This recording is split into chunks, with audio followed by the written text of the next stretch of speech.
Hi guys, ನಾನು ಇವತ್ತು ಉಳಿದ ದೋಸೆ ಹಿಟ್ಟಿಂದ ಅಕ್ಕಿ ರೊಟ್ಟಿ ಹೆಂಗೆ ಮಾಡೋದು ಅಂತ ತೋರಿಸ್ತೀನಿ. ಇದು 2 ದೋಸೆ ಹಿಟ್ಟು ಐತಿ. ಅದಕ್ಕೆ ಒಂದು 2 ಪಟ್ಟು ನೀರು ಹಾಕೋಬೇಕು. ಅಂದರೆ ಇದು 1 ಕಪ್ ಇದ್ದರೆ 3 ಕಪ್ ನೀರು ಹಾಕೋಬೇಕು.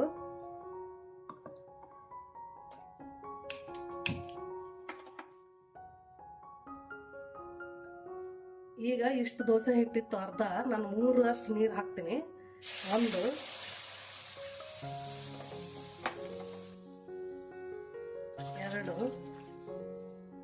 ಇವಾಗ 3 ನೀರಾಗಿದೆ. ದೋಸೆ ಹಿಟ್ಟಿಗೆ ಉಪ್ಪು ಇರುತ್ತೆ ಸ್ವಲ್ಪ. ಈ ನೀರಿಗೆ ಎಷ್ಟು ಬೇಕೋ ಅಷ್ಟು ಉಪ್ಪು ಹಾಕೋಣ. ನಾವು 1 ಸ್ಪೂನ್ ಅಷ್ಟು ಹಾಕಿದ್ದೀನಿ. ನಿಮಗೆ ಎಷ್ಟು ಬೇಕೋ ಅಷ್ಟು ಹಾಕೊಳ್ಳಿ. ಉಪ್ಪು ಕಡಿಮೆ ತಿಂದ್ರೆ ಕಡಿಮೆ ಹಾಕೊಳ್ಳಿ, ಜಾಸ್ತಿ ತಿಂದ್ರೆ ಜಾಸ್ತಿ ಹಾಕೊಳ್ಳಿ. ನೀರು ಕುದಿಲಿ ಸ್ವಲ್ಪ, ಆಮೇಲೆ ಹಿಟ್ಟು ಹಾಕಿ ತಿರುಗಿಸೋಣ. ಇವಾಗ ನೀರು ಕುದಿತಾ ಇದೆ, ದೋಸೆ ಹಿಟ್ಟು ಹಾಕೋಣ.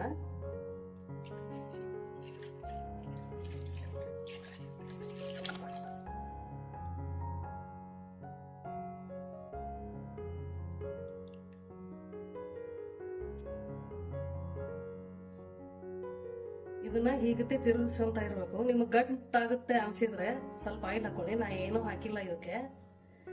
ಗಟ್ಟಿ ಆಗೋರ್ಗು ತಿರುಗಿಸ್ತಾನೆ ಇರಬೇಕು. ಸ್ವಲ್ಪ ನೀರು ಆತಂದ್ರೆ ಸಾದಾ ಅಕ್ಕಿ ಹಿಟ್ಟು ಇರುತ್ತಲ್ಲ ಅದನ್ನ ಹಾಕೊಳ್ಳಿ.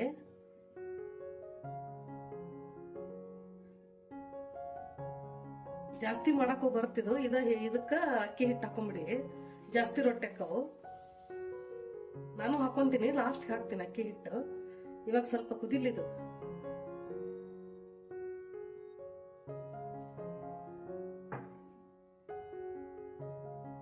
ಇವಾಗ ಇದು ಹಿಟ್ಟು ಬೆಂದಿದ್ದಾಗಿದೆ ನೋಡಿ. ಇದು ಹದಕ್ಕೆ ಬಂದಿದೆ. ಇವಾಗ ನೀರಾಗಿದೆ. ಇದಕ್ಕೆ ಅಕ್ಕಿ ಹಿಟ್ಟು ಹಾಕೋಣ. ಇವಾಗ ಇದು ಈ ಹದಕ್ಕೆ ಬಂದಿದೆ. ಅಷ್ಟು ಗಟ್ಟಿನೂ ಅಲ್ಲ, ಅಷ್ಟು ನೀರೂ ಅಲ್ಲ. ದೋಸೆ ಹಿಟ್ಟಲ್ವಾ, ಬೆಂದ್ಬಿಟ್ಟಿದೆ. ಇದು ಎಷ್ಟು ಹಿಡಿದೈತೆ ಅದಕ್ಕೆ ಅಷ್ಟು ಅಕ್ಕಿ ಹಿಟ್ಟು ಹಾಕೋಬೇಕು. ಈಗ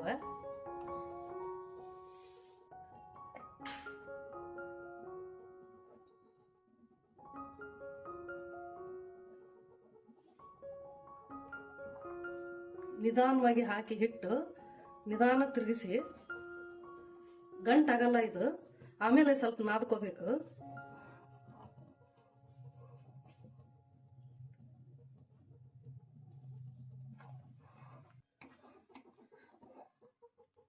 ಇದು ಇವಾಗ ಮುದ್ದೆ ತರ ತಿರುವಿದ್ದಾಗಿದೆ. ಸ್ವಲ್ಪ ಹೊತ್ತು ತಣ್ಣಗಾಗ್ಲಿ. ಹಿಟ್ಟು ಕೈಗೆ ಬಿಸಿ ಆಗುತ್ತೆ ನಾದ್ಕೊಳಕ್ಕೆ. ಈ ಹದಕ್ಕೆ ಬಂದಿದೆ ನೋಡಿ, ಬೆಂದಿದೆ ಹಿಟ್ಟು. ಮುದ್ದೆ ಥರ ಆಗ್ಬೇಕದು. ಆಮೇಲೆ ಸ್ವಲ್ಪ ತಣ್ಣಗಾದ್ಮೇಲೆ ನಾದ್ಕೊಳ್ಳೋಣ ಹಿಟ್ಟು. ಇವಾಗ ಹಿಟ್ಟು ಸ್ವಲ್ಪ ತಣ್ಣಗಾಗಿದೆ ನೋಡಿ, ಈ ಹದಕ್ಕಾಗಿದೆ. ಇದಕ್ಕಿನ್ನ ಸ್ವಲ್ಪ ಅಳಕ್ ಅನ್ಸುತ್ತೆ ನನಗೆ. ಅದಕ್ಕೆ ಹಿಟ್ಟು ಹಾಕೊಂತೀನಿ, ಸ್ವಲ್ಪ ಅಕ್ಕಿ ಹಿಟ್ಟು. ಅದು ಎಷ್ಟು ಹಿಡಿದೈತೆ ಅಷ್ಟು ಹಿಟ್ಟು ಹಾಕೊಂಡು ನಾದ್ಕೋಬೇಕು ಚೆನ್ನಾಗಿ. ಕೈಗೆ ಒದ್ದೆ ಮಾಡ್ಕೊಳ್ಳಿ, ಎಣ್ಣೆ ಹಚ್ಕೊಳ್ಳಿ.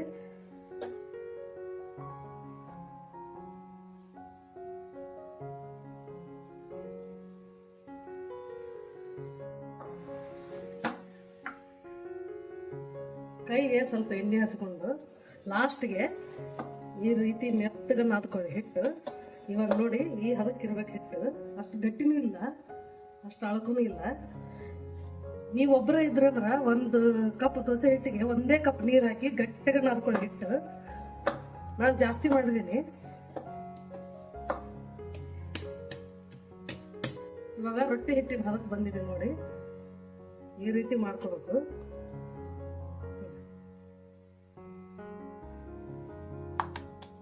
ಇವಾಗ ಲಟ್ಟಸು ತೋರಿಸ್ತೀನಿ ನಾನು. ಮೇಲೆ ಕೆಳಗೆ ಹಿಟ್ಟು ಹಚ್ಕೋಬೇಕು. ಹಿಟ್ಟು ಹಚ್ಕೊಂಡು ಇದಕ್ಕೂ ಹಚ್ಕೋಬೇಕು. ಸ್ವಲ್ಪ ಹಚ್ಚಿ ಈ ರೀತಿ ಲಟ್ಟಿಸ್ಕೋಬೇಕು.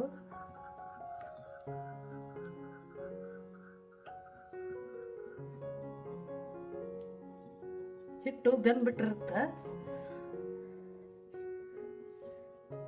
ನಿಮ್ಮ ಬಡಿಯಕ್ಕೆ ಮಾತ್ರ ಕೈಲೇನೋ ಬಡಿಬಹುದು. ಈ ಹಿಟ್ಟು ರಾತ್ರಿ ನಾದಿಟ್ರು ಕೆಳಗಲ್ಲ, ಫ್ರಿಜ್ಜಿಗೆ ಇಟ್ಕೋಬೇಕಾದ್ರೆ. ಜಾಸ್ತಿ ಹಿಟ್ಟು ಆತಂದ್ರೆ ಫ್ರಿಜ್ಜಿಗೆ ಇಟ್ಕೊಳ್ಳಿ. ನೋಡಿ, ಇಷ್ಟು ಅಗಲ ಬಂತು. ಎಷ್ಟು ದೊಡ್ಡದು ಲಟ್ಟಿಸ್ತೀರಿ ಅಷ್ಟು ದೊಡ್ಡದು ಬರುತ್ತೆ.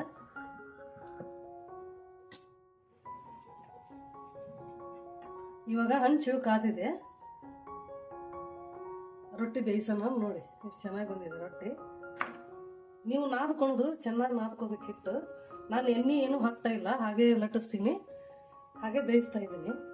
ನಿಮಗೆ ಬೇಕಂದ್ರೆ ಎಣ್ಣೆ ಹಾಕೊಳ್ಳಿ. ಹಿಟ್ಟು ಬೆಂದ್ಬಿಟ್ಟಿರುತ್ತೆ, ಜಾಸ್ತಿ ಬೇಯಿಸುವಂಥ ಅವಶ್ಯಕತೆ ಇರೋದಿಲ್ಲ ಇದು. ನೋಡಿ ಈ ರಥ ಉಬ್ಬುತ್ತೆ ರೊಟ್ಟಿ. ಕಲಿಯಾಕ ಬೇಕಂದವರು ದಪ್ಪ ಮಾಡ್ಕೊಂಬಿಡಿ ರೊಟ್ಟಿ. ಬರ್ಬರ್ತ ತಾನ ಕಲ್ತ ಮೇಲೆ ತೆಳ್ಳಗೆ ಬರುತ್ತೆ.